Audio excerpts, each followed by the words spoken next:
വെടിനിർത്തലിന് ഇസ്രയേലിനും ഹമാസിനും മേൽ വൻ സമ്മർദ്ദമെന്ന് പശ്ചിമേഷ്യയിൽ നിന്ന് വാർത്ത വരുന്നു. റഫ ആക്രമിക്കുമെന്ന് ഇസ്രയേലിൻ്റെ ഭീഷണിയുണ്ട്. എതിർപ്പുമായി അമേരിക്കയും അറബ് രാജ്യങ്ങളും രംഗത്ത് വന്നു. വഴങ്ങിയില്ലെങ്കിൽ ഹമാസിൻ്റെ ഖത്തറിലെ രാഷ്ട്രീയകാര്യ ഓഫീസ് അടച്ചുപൂട്ടിയേക്കും എന്ന ഭീഷണി ഖത്തറിൻ്റെതായി വരുന്നു. വിശദാംശങ്ങളുമായി പി ജെയിംസ്, നമ്മുടെ വിദേശകാര്യ ലേഖകൻ തത്സമയം ചേരുന്നു. P James, good morning. Good morning S K. Hi. ഈ ഞായറാഴ്ചയിൽ എന്താ പരിപാടി? ഇന്ന് വൈകിട്ട് ഒരു പ്രത്യേകിച്ച് പരിപാടിയൊന്നുമില്ല. രാവിലെ ഓഫീസിൽ വൈകിട്ടത്തെ പരിപാടി ഞാൻ ചോദിച്ചില്ല. പി ജെയിംസ്, വേൾഡ് റൗണ്ടപ്പ് ഇതിന്റെ ഇത് തയ്യാറാവണം. ഇന്ന് ഉച്ചയ്ക്ക് 12:30 അത് കൊടുക്കാനുണ്ടല്ലേ ഉച്ചയ്ക്ക്? അപ്പൊ തകൃതിയായ പരിപാടികളാണെന്ന് സാരം. അതെ, തീർച്ചയായിട്ടും. അപ്പൊ ഇനി പശ്ചിമേഷ്യയിലേക്ക്. എസ് കെ, പശ്ചിമേഷ്യയിൽ നിന്ന് വരുന്ന വാർത്തകൾ ഒരു ആശങ്കയുടെയും ആകാംക്ഷയുടെയുമാണ്. കാരണം എന്ന് വെച്ചിട്ടുണ്ടെങ്കിൽ വെടിനിർത്തൽ ഉണ്ടാവുമോ ഇല്ലയോ ഈ മണിക്കൂറുകളിൽ, ഒരുപക്ഷെ ഇന്നറിയാം.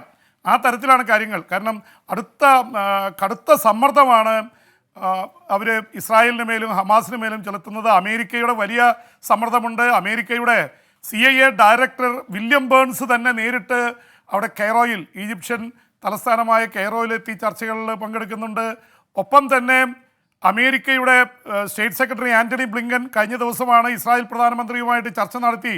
ഇത് വെടിനിർത്തൽ അത്യാവശ്യമാണ്, നിർത്തിയേ തീരൂ എന്നുള്ള രീതിയിൽ പറഞ്ഞിട്ടുണ്ട്. അമേരിക്കയുടെ വലിയ സമ്മർദ്ദം, അറബ് രാജ്യങ്ങളുടെ സമ്മർദ്ദം, മധ്യസ്ഥരായിട്ടുള്ള ഖത്തറും അതുപോലെ തന്നെ ഈജിപ്തും. ഖത്തർ പറഞ്ഞിരിക്കുന്നത് ഇനി നിങ്ങൾ വെടിനിർത്തലിന് തയ്യാറില്ലെങ്കിൽ ഞങ്ങൾ മധ്യസ്ഥതയിൽ നിന്ന് പിന്മാറുകയാണ് എന്ന് മാത്രമല്ല, കഴിഞ്ഞ 20 വർഷമായി ഹമാസിൻ്റെ പ്രധാനപ്പെട്ട ഓഫീസുകൾ ഫങ്ഷൻ ചെയ്യുന്നത് ഖത്തറിലെ ദോഹയിലാണ്. എസ് കെ ഓർക്കുന്നുണ്ടാവും, താലിബാനും അമേരിക്കയും തമ്മിലുള്ള പ്രശ്നങ്ങൾ നടക്കുമ്പോഴും അഫ്ഗാനിസ്ഥാനിൽ താലിബാൻ്റെ ഓഫീസ് വർക്ക് ചെയ്യുന്നത് ഖത്തറിലാണ്. അമേരിക്ക ഖത്തറിനെയാണ് മധ്യസ്ഥരായിട്ട് ഉപയോഗിച്ചിരുന്നത്. ഇവിടെയും ഖത്തറാണ്. ഖത്തറിന് അങ്ങനെ പ്രത്യേക സ്ഥാനമുണ്ട്. ഒരേ സമയം ഭീകരപ്രവർത്തകരുടെയൊക്കെ ഒരു കേന്ദ്രമാണ്.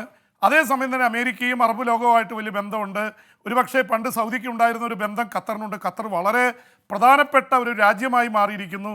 അപ്പോൾ ഖത്തറിലെ രാഷ്ട്രീയകാര്യ ഓഫീസ് പൂട്ടിക്കളയും എന്ന് ഹമാസിനോട് പറഞ്ഞിട്ടുണ്ട്. അപ്പോൾ ഹമാസിനോട് പറയുന്നത് 40 ദിവസത്തേക്ക് വെടിനിർത്തൽ തൽക്കാലം. അതിൻ്റെ ഭാഗമായിട്ട് ഇസ്രായേലിലെ ബന്ദികളെ ഹമാസ് ഒരു പരിധി വരെ 134 പേരിൽ 38 പേർ കൊല്ലപ്പെട്ടു എന്ന് പറയുന്നു. ബാക്കിയുള്ളവരിൽ 30-40 പേരെ വിട്ടുകൊടുക്കുക, പകരം പാലസ്തീൻ തടവുകാരെ വിട്ടയക്കും. അത് കഴിഞ്ഞ് യുദ്ധം വീണ്ടും തുടങ്ങും. പക്ഷേ യുദ്ധം പെർമനൻ്റായിട്ട് സ്ഥിരമായി നിർത്തണമെന്നാണ് ഹമാസ് ആവശ്യപ്പെടുന്നത്. പക്ഷേ ഇവർ പറയുന്നത് ഈ പാക്കേജിൻ്റെ ഭാഗമായി 3ാമത്തെ ഘട്ടത്തിലെത്തുമ്പോൾ യുദ്ധം പൂർണ്ണമായി അവസാനിപ്പിക്കാം എന്നാണ്. അപ്പോൾ അതിനെക്കുറിച്ചുള്ള ഒരു ആകാംക്ഷ പടരുന്നുണ്ട് എസ് കെ. കാരണം ഒരു യുദ്ധം തീരാനുള്ള ഒരു സാധ്യത, പക്ഷെ അത് പെട്ടെന്നല്ല. കാരണം റഫ ആക്രമിക്കുമെന്ന് ഇസ്രായേൽ പറയുന്നുണ്ട്. വെടിനിർത്തൽ ഉണ്ടായാലും ഇല്ലെങ്കിലും ഞങ്ങൾ ആക്രമിക്കും. ഇതാണ് പ്രധാനമന്ത്രി ബെഞ്ചമിൻ നെതന്യാഹു പറയുന്നത്. കാരണം വെടിനിർത്തൽ പെർമനൻ്റ് ആയാൽ ഈ വലതുപക്ഷ തീവ്രവാദി സംഘടനകളായി സിയോണിസ്റ്റുകൾ പിന്തുണ പിൻവലിക്കും. അവർ ഘടകകക്ഷികളാണ്, മന്ത്രിസഭ വീഴും. നെതന്യാഹുവിന് അധികാരം നഷ്ടപ്പെട്ട ഒരു നിമിഷം പോലും ഇരിക്കാൻ പറ്റില്ല. അതിൻ്റെ പേരിൽ ഇങ്ങനെ ആക്രമണം നടന്നുകൊണ്ടിരിക്കുകയാണ്. എസ് കെ, ഈ മണിക്കൂറുകളിലും 30-40 പേർ കൊല്ലപ്പെട്ടു എന്ന വാർത്ത വരുന്നുണ്ട്. മരണസംഖ്യ 34,700 എത്തിയിരിക്കുന്നു. 35,000 എത്താൻ 300. ഇപ്പോൾ അക്കങ്ങളായി മാറുന്നു മനുഷ്യജീവൻ. വളരെ സങ്കടകരമായിട്ടുള്ള കാര്യങ്ങൾ തന്നെയാണ് ഇസ്രായേൽ ഗസയിൽ നടത്തിക്കൊണ്ടിരിക്കുന്നത്. എസ് കെ ജെയിംസ്, മറ്റൊരു പ്രധാനപ്പെട്ട വാർത്ത വരുന്നത് യുക്രൈൻ യുദ്ധത്തിൽ നോർത്ത് കൊറിയയിൽ നിന്നുള്ള ആയുധങ്ങൾ ഉപയോഗിക്കുന്നു എന്നുള്ളതാണ്. ഈ നോർത്ത് കൊറിയൻ മിസൈലുകളൊക്കെ ഒരുപാട് യുദ്ധരംഗത്ത് കണ്ടെത്തിയെന്ന് വാർത്ത വരുന്നു. ഇത് അമേരിക്കയെ പോലുള്ള രാജ്യങ്ങൾ ഒളിച്ചു കടത്തിയതാണെന്നും പറയുന്നു. യഥാർത്ഥത്തിൽ അതിനെക്കുറിച്ച് വരുന്ന റിപ്പോർട്ടുകൾ എന്തൊക്കെയാണ്? എസ് കെ, ഉക്രൈൻ യുദ്ധത്തിലെ ഇപ്പോഴത്തെ ഒരു വലിയ വെളിപ്പെടുത്തലാണ്. അന്താരാഷ്ട്ര മാധ്യമങ്ങളിലൊക്കെ അത് നിറഞ്ഞു വരുന്നു. പ്രത്യേകിച്ച് ഈ അടുത്ത ദിവസങ്ങളിൽ ഉക്രൈനിൽ ഒരു പ്രത്യേകതരം മിസൈലുകളാണ് പലയിടത്തും വന്ന് വീണത്. അത് പരിശോധനയിൽ കണ്ടെത്തിയത് അത് 112 എന്നാണ് അതിൽ എഴുതിയിരിക്കുന്നത്. 112 കൊറിയൻ ലിപി അനുസരിച്ച് 2023 എന്നുള്ളതാണ് അറിയുന്നത്. അപ്പോൾ അതിലെ ഭാഷ കൊറിയനാണ്. അങ്ങനെ അവസാനം ഇവർ അനലൈസ് ചെയ്തപ്പോഴാണ് ഇത് വടക്കൻ കൊറിയൻ മിസൈലാണ് എന്ന് കണ്ടെത്തുന്നത്. എന്ന് മാത്രമല്ല, റഷ്യൻ പ്രസിഡന്റ് വ്ളാഡിമിർ പുടിനെ കാണാൻ പച്ച ട്രെയിനിൽ കയറി കിം ജോങ് ഉൻ റഷ്യയിൽ എത്തിയിരുന്നു. അവിടെ എത്തി അവർ ചർച്ച നടത്തി. അതിൻ്റെ പിന്നാലെയാണ് ഏതാണ്ട് 7000 കണ്ടെയ്നർ പല കപ്പലുകളിലായിട്ട് അവിടെ എത്തിയത്. അത് ഉപയോഗിച്ചുകൊണ്ടുള്ള ബാലിസ്റ്റിക് മിസൈലുകളാണ്.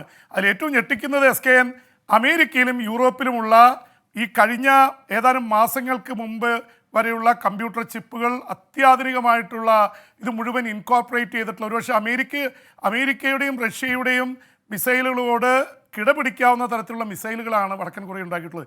20 വർഷമായി ഉപരോധമുണ്ട്, അവർക്ക് ഒന്നും കൊടുക്കാൻ പാടില്ലെന്നാണ് അന്താരാഷ്ട്ര തലത്തിൽ. പക്ഷേ ഇതൊക്കെ ഒളിച്ചു കടത്തുകയാണ്. യൂറോപ്പിൽ നിന്ന്, അമേരിക്കയിൽ നിന്ന് വലിയൊരു ഇൻഡസ്ട്രി ആയിട്ട് മാറിയിരിക്കുന്നു വടക്കൻ കൊറിയയിലെ ആയുധ നിർമ്മാണം. ഇതാണ് ഇപ്പോൾ ഉക്രൈൻ യുദ്ധത്തിൽ ഉപയോഗിക്കുന്നത്, ഹമാസ് ഇസ്രായേൽ യുദ്ധത്തിൽ ഉപയോഗിക്കുന്നുണ്ട്.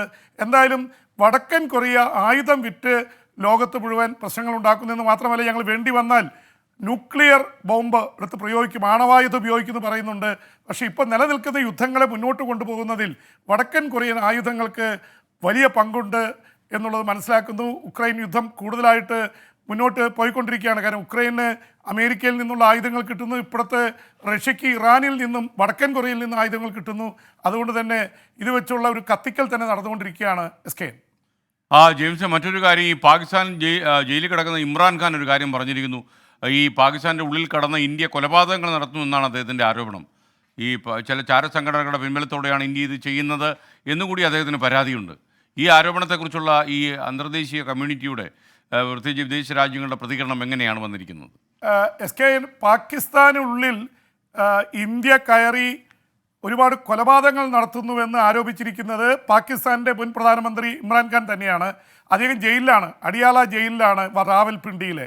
അവിടെ കിടന്ന് അദ്ദേഹം ബ്രിട്ടീഷ് പത്രത്തിന് കൊടുത്ത ഒരു ആർട്ടിക്കിൾ, ഒരു ലേഖനത്തിലാണ് ഈ ആരോപണം ഉന്നയിച്ചിരിക്കുന്നത്. ഇന്ത്യ വല്ലാത്ത രീതിയിൽ പാകിസ്ഥാനുള്ളിൽ കയറി ഒരു മൊസാദ് സ്റ്റൈലിൽ, ഇസ്രായേലിലെ മൊസാദാണ് ഇങ്ങനെയുള്ള കൊലപാതകങ്ങൾ ഗൾഫ് രാജ്യങ്ങളിലൊക്കെ അത് ഇന്ത്യ നടത്തുന്നു എന്നുള്ള ആരോപണമാണ് നടത്തിയിരിക്കുന്നത്. ഇന്ത്യ അത് നേരത്തെ തന്നെ നിഷേധിച്ചിട്ടുണ്ട്.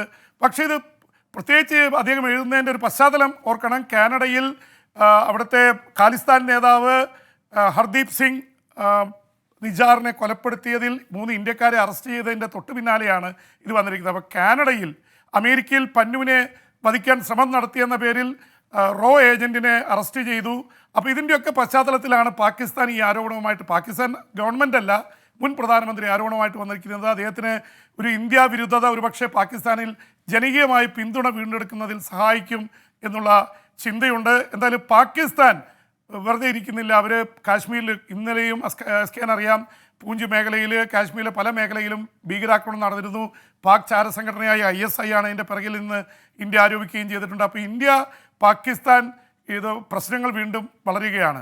ഇതിനിടയിലാണ് SK ഓർക്കുന്നുണ്ടാവും, കഴിഞ്ഞ ആഴ്ച പാകിസ്ഥാൻ്റെ ധനകാര്യമന്ത്രിയും പഞ്ചാബ് പ്രവിശ്യയുടെ മുഖ്യമന്ത്രി മറിയം നവാസൊക്കെ പറഞ്ഞത് ഇന്ത്യയുമായിട്ട് സുഹൃത്ത് ബന്ധം സ്ഥാപിക്കണം. ഒരു ഭാഗത്ത് സൗഹൃദത്തെക്കുറിച്ച് പറയുകയും മറുഭാഗത്ത് ഭീകരാക്രമണം നടത്തുകയും ചെയ്യുന്നു, ഇന്ത്യയെ കുറ്റപ്പെടുത്തുന്നു. എന്തായാലും ഇത് അന്താരാഷ്ട്ര സമൂഹത്തിൽ ഇന്ത്യക്ക് ചെറിയ ക്ഷീണമുണ്ടാക്കിയിട്ടുള്ളത് ശരിയാണ്. കാരണം കാനഡ, അമേരിക്ക, പാകിസ്ഥാൻ, ഇന്ത്യ അങ്ങനെ നേരിട്ട് കയറി അടിക്കാറില്ല. പക്ഷേ പുതിയ ലോകക്രമത്തിൽ ശക്തനായിട്ടുള്ളവർ അവർക്കെതിരെയുള്ള എതിരാളികളെ അടിച്ചൊതുക്കുന്ന ഒരു തന്ത്രം വന്നിരിക്കുന്നു. അത് അമേരിക്ക എത്രയോ കാലമായി ചെയ്യുന്നുണ്ട്, സോവിയറ്റ് യൂണിയൻ ചെയ്യാറുണ്ട്.